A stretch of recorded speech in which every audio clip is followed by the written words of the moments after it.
Bismillahirrahmanirrahim. Alhamdulillahirabbil alamin. Salatu wassalamu ala asyrafil anbiya'i wal mursalin. Nabiyina Muhammadin wa ala alihi wa sahbihi ajmain. Assalamualaikum warahmatullahi wabarakatuh. So inshallah alamul jin wa syayatin. Sa hilingan nating natalakay yung pagpapakupkop kay Allah laban sa Satanas. At napakaganda nung halimbawa na ibinigay ng mga scholar sa kahalagahan ng pagpapakupkop kay Allah laban sa Satanas. So halimbawa merong aso na sa daanan, hindi ka makadaan. So itataboy mo lang yun ang itataboy, matatagalan ka. Samantala, kung hahanapin mo, kikilalanin mo kung sino may-ari, at sasabihan mo yung may-ari na itabi niya yung aso niya, mas madali sana. So, ganun din kay Allah. Ganun din kay Allah. Si Allah ang may-ari kay Satanas. Kumbaga, siya ang Panginoon pa rin ni Satanas. At siya ay may kapangyarihan kay Satanas. So, kung tayo magpapakupkop kay Allah, ay magagawa nga niya na may taboy si Satanas. Hindi natin magagawa na tayo lang ang magtataboy kay Satanas. Di ba yung mga kupar, ano ba mga gamit nila pantaboy sa Satanas, sa demonyo? Insenso, di ba? Yung papausok. Insenso, mga orasyon, ano nung rebulto, anito, pantaboy ng demonyo. Pero hindi. Si Allah lang ang makakapagtaboy talaga sa demonyo. Kaya nga sa istiada, ang istiada ay nasa anyo ng, kung grammatically yung istiada, a'udhu billahi minasyaitonir rajim. Hindi siya talab Hindi siya katulad ng ibang dua na humihiling ka kay Allah. Hindi mo sinasabi astaidu o istaidni o aidni. Kumbaga, hindi mo sinasabi aidni. Ang sinasabi mo, a'udhu billahi minasyaitonir rajim. Declarative, ako ay nagpapakupkop kay Allah laban sa Satanas na isinumpa. Ganun siya sinasambit yung istiada. Hindi sa anyo ng talab. Pero gayon pa man, ito ay nasa kahulugan pa rin ng paghiling kay Allah. Ito ay nasa kahulugan pa rin ng paghiling kay Allah. Ngayon, sumunod na usapin, limada la tadhabu syaitanu, limada la yadhabu syaitanu endama yastaidu minhu al-insan. Bakit daw tila hindi lumalayo ang demonyo kapag nagpapakopkop ang tao kay Allah laban dito? Sa posibleng mangyayari yun, di ba? Pakiramdam ng tao na nandyan pa rin si Satanas. At dito sinabi ng mga scholar, yung dito sa usapin nito, yung nga merong kwento yung mga pari. Yung nga nababanggit ko nung nakaraan na merong mga tao sa sobrang tindi ng kanilang pananampalataya, kailangan talaga lumapit ni Satanas para mabulungan sila. Bubulungan sila sa tenga, sa puso, at yayakapin daw sila ni Satanas. Pero yung medyo mahina, so kahit malayo-layo pa si Satanas, mga 10 metro, gagawa pa rin siya ng masama kasi mabubulungan pa rin siya. Kasi mahina yung kanyang pananampalataya. Pero merong mga tao, sobrang hina talaga ng pananampalataya. O wala talaga, kahit wala si Satanas, gagawa ng masama. Kasi siya mismo Satanas. Siya mismo demonyo. Pero ito'y paglilinaw sa usapin na ito. At maaaring syempre, mananampalataya ang magtatanong nito. Kasi kupar, wala naman silang pakialam kay Satanas Tinatawag pa nga nila Diba? Alam nila yung alak ang tawag marka demonyo. Alam nila ang masamang dulot ng kanilang mga bisyo. Pero sila mismo ang lumalapit. Sila mismo ang lumalapit. Alam nila yung kasamaan ng alak, sugal, pambababae, pero sila mismo ang lumalapit So yung tao lamang na nakakaramdam nito ay mananampalataya. Mananampalataya lang ang namumroblema sa ganitong bagay. Sige nga, yakulo ba'dan nasi, innana nastaidu billahi, wa ma'adhalika fa innana Nahussu bisyaitani waswisu lana. Sabi rin ng ibang mga tao, nagpapakupkop naman kami kay Allah. Pero sa kabila nito, nararamdaman namin na si Satanas ay bumubulong pa rin sa amin. Wa yuhriduna ala syar, at hinihimok daw sila patungo sa kasamaan. Tinutulak sila na gumawa ng masama. Wa yushgiluna fi salatina, at inaabala daw sila ni Satanas sa kanilang mga sala. Ibig sabihin, hindi nila nagagawa yung mga sala. Sa kabila ng pagpapakupkop nila kay Allah laban sa Satanas.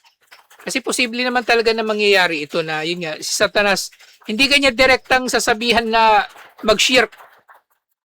Hindi kanya direktang sasabihan na magzina, uminom ng alak. Dadalihin kanya sa mga bagay-bagay na pinagmumukha niyang maganda. Yung nga, labis na paglalaro. Limbawa, di ba? Yan yung pinaka-makarelate tayo ngayon eh. Kasi yan ang uso ngayon sa mga tao. Kahit matatanda, hindi lang sa bata nangyayari yung pagiging addict sa paglalaro. Kahit sa matatanda, yung mga matatanda pa nga mas delikado eh. Kasi ang laro nila sugal, pagpusta, scatter, ganun. Pero ganun din sa kalagayan ng mga bata, di ba? Sa laro. So ibubulong ni Satanas sa tao. Ang gusto ni Satanas talaga hindi ka magsala. Pero sabihin ni Satanas, total, problemado ka naman sa pamilya mo eh. So, maglaro ka na lang na maglaro para makalimutan mo yung problema mo.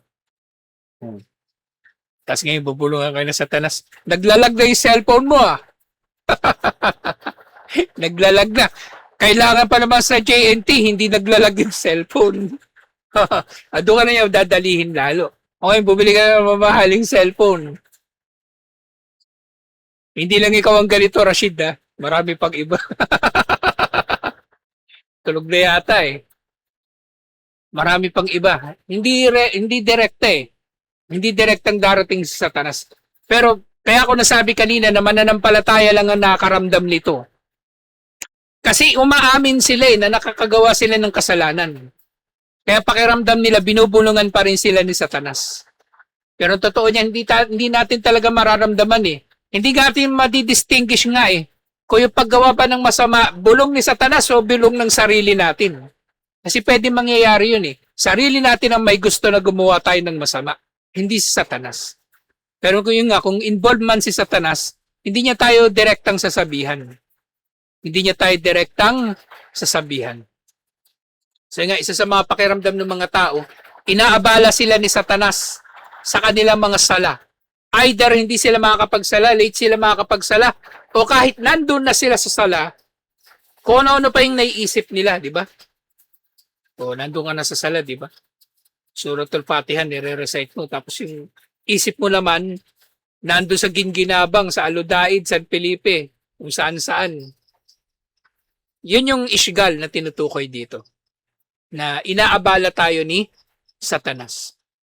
Sabi ng mga scholar, andal isti'adata kasayfi fi yadil muqatil. Ang isti'ada ay parang espada sa kamay ng isang nakikibaka. Fa in kanat yaduhu kawiyatun, kung ang kanyang kamay, braso, bisig ay malakas, asaba min aduwihi maktalan, mapapatay niya yung kanyang kalaban. Diba? Kung siya ay malakas, mapapatay niya ang kalaban. Kahit pa naka-armor yun, magagawa niya na mapatagos yun doon o magagawa niyang masugatan yung kalaban. Kung saan siya pwedeng masugatan. Wa illa, dahil kung hindi, fa innahu qad la yu'athiru fihi. Dahil kung hindi malakas yung kamay mo, yung paghawak mo, o sabihin na natin hindi matalas yung espada mo, hindi magkakaroon ng epekto sa kalaban. Hindi magkakaroon ng epekto sa kalaban. Walau kana sayfu sakilan hadidan. Kaya di ba maaring purol yung yung kanyang espada. Pero kahit pa sabihin natin, sabi ng mga scholar, kahit pa sabihin natin na matalas yung espada, kasi istiada ito eh. Kasi matalas talaga ito, epektibo ito na dua kay Allah. na pangalagaan niya tayo laban sa Satanas. Matalas talaga ito na espada kumbaga.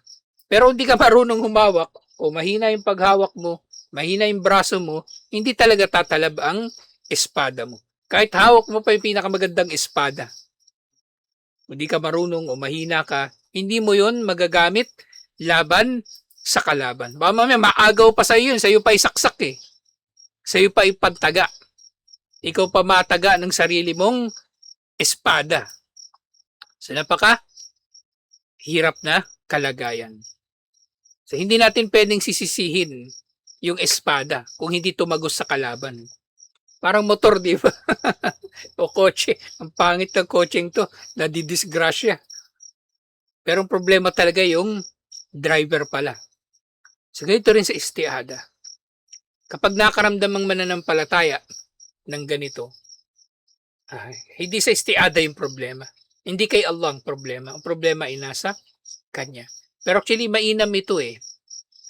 Maganda na nakakaramdam ang tao ng ganito. Kasi yung mga hindi nakakaramdam ng ganito, na hindi tumatalab yung kanilang istiada, yun ang mga walang pakialam. Yung mga nasa kalagayan ng gafla. Walang pakialam. Ibig sabihin, naramdaman nila kanina habang nagsasala na malayo, lumilipad yung isip nila. Pero pagkatapos ng sala, wala lang. Di ba? Wala silang pakialam. Hindi sila nag-aalala kung tanggap ba yung sala nila o hindi.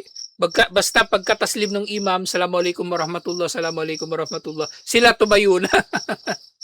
Tumayo agad. Hindi ba lang nag-astagfirullah? Diba? O ano pa man, mga adkar ng sala. At umalis na. Bumalik na doon sa kanilang mga ginagawa kanina. Pero ito, alhamdulillah, yung ganitong pakiramdam, actually, maayos ito na pakiramdam eh. Maganda, ibig sabihin, kung nakaramdam ka ng ganito, dapat lang. Hindi ito magiging kapintasan sa kanya. Kasi pwedeng may dalawang tao nag-uusap, di ba? Sabihin nung mas matibay ang pananampalataya.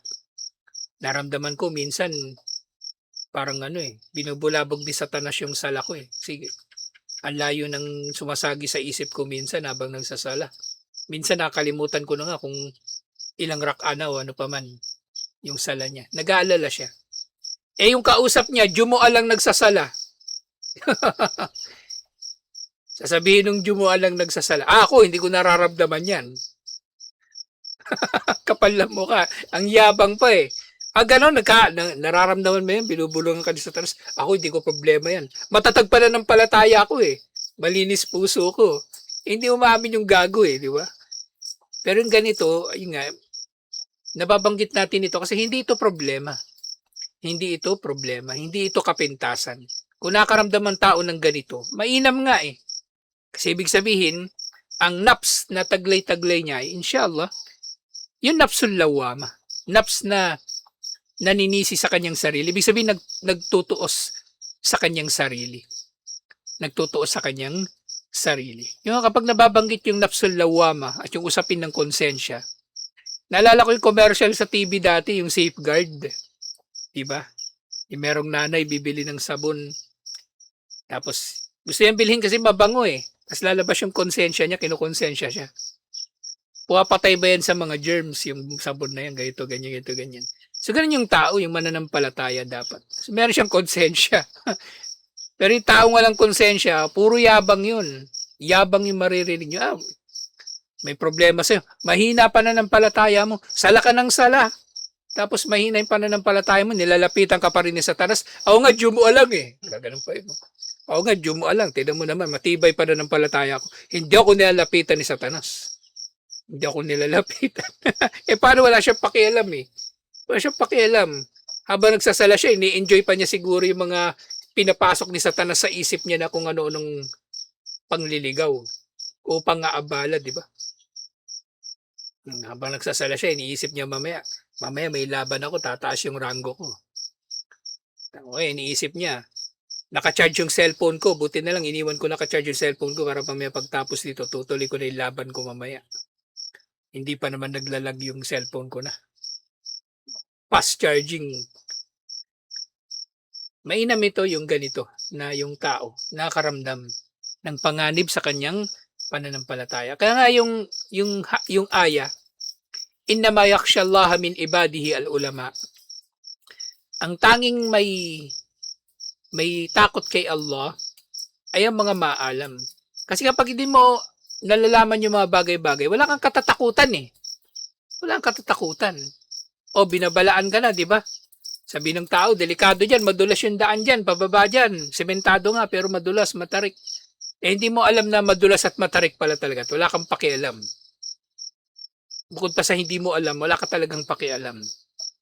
Kaya magkaibang binabanggit, magkahiwalay talaga binabanggit kadalasan yung jahal, tsaka yung gafla.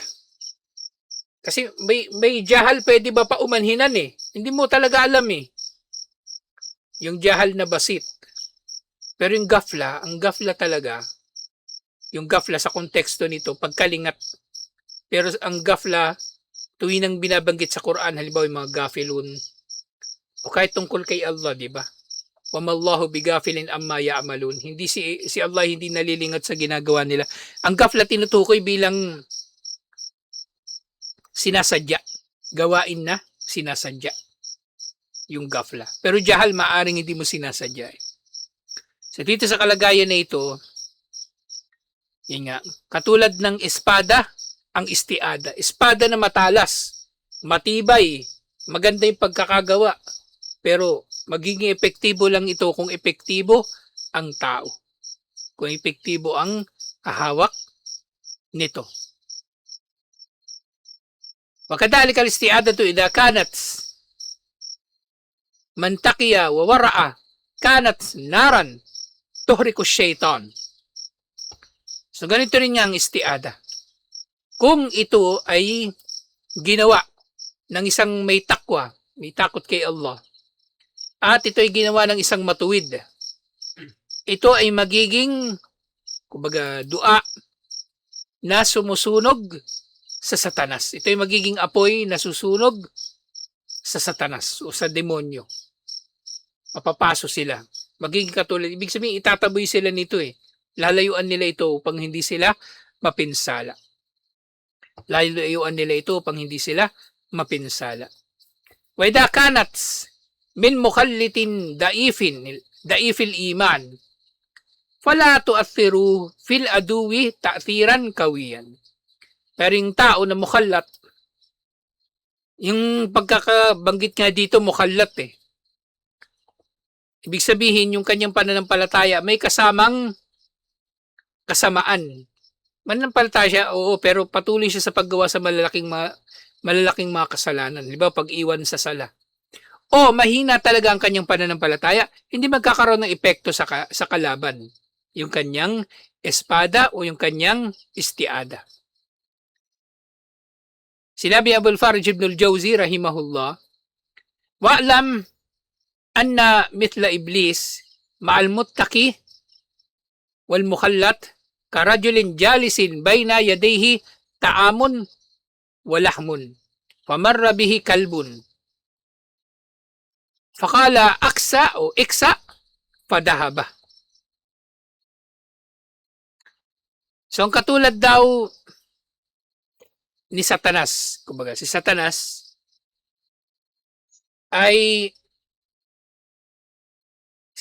daw ay katulad ng kumbaga ng isang tao na nakasunod sa dalawang tao. Kumbaga sa isang matuwid at sa isang makasalanan o yung nahaluan ng kasamaan yung kanyang pananampalataya. Sa magkaiba yung kanyang pakikitungo. Ang halimbawa daw niya ay katulad ng lalaki na nakaupo. Nasa kanyang kamay yung pagkain at karne. At nang napadaan daw sa kanya yung aso, tinaboy niya ang aso na ito.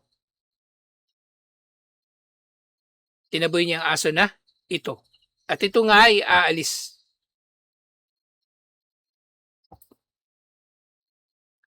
فمر بآخر بين يديه طعام ولحم فكلما أقساه ترده لم يبرح.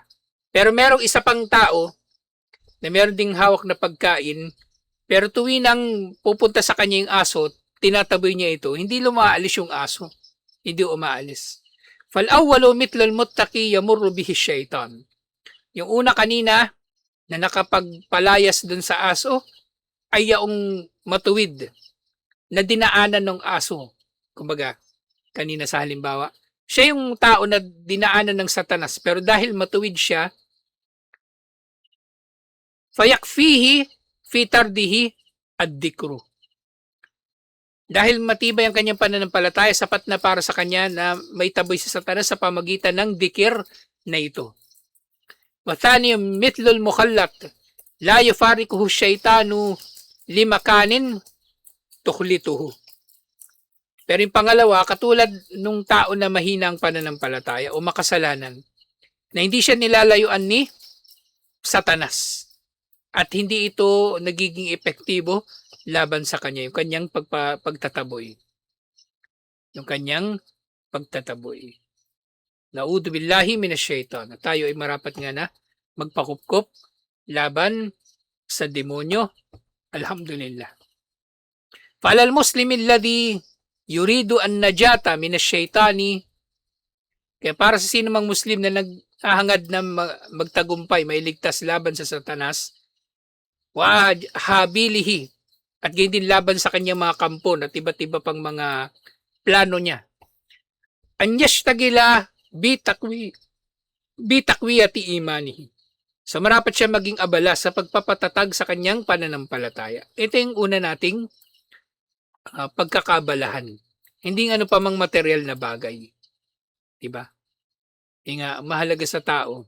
Yung nga palagi siya nagtutuos sa kanyang sarili. Mararamdaman naman ng tao na ito. Mararamdaman ng tao ito. Kung masyado na siyang abala sa dunya, edi maglaylo siya, magano muna siya.